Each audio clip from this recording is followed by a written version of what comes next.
My name is Noel, pastor of the First Baptist Church of Nacogdoches. Thanks for spending 2 minutes learning the Word with me today. My Bible focus, 1 Timothy 3:15. But if I should be delayed, I have written so that you will know how people ought to conduct themselves in God's household, which is the church of the living God, the pillar and the foundation of the truth.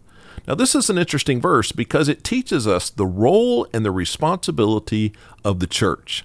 God speaks to the Apostle Paul and says that the church is the pillar and the foundation of the truth. That means that the church is to protect and proclaim the truth, which is God's word.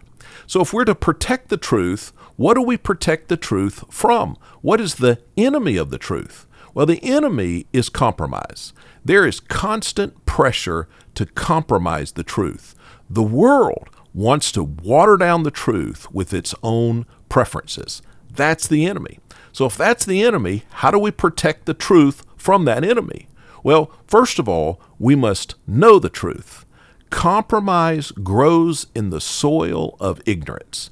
The best way to protect the truth is to learn it and to teach it. Now, secondly, we need to revere the truth.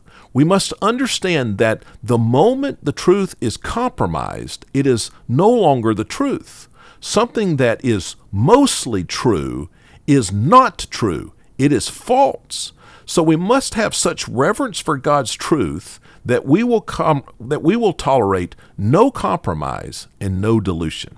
Now, if the church is the pillar and ground of the truth, if we are to protect and proclaim the truth, how do we proclaim it?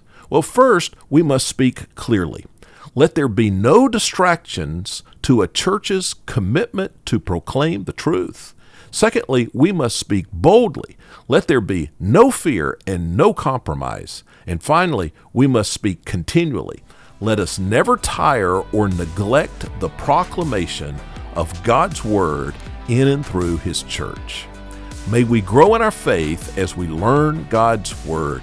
And if you'd like to receive these teachings daily, search Noel Deere on your favorite podcasting app and subscribe.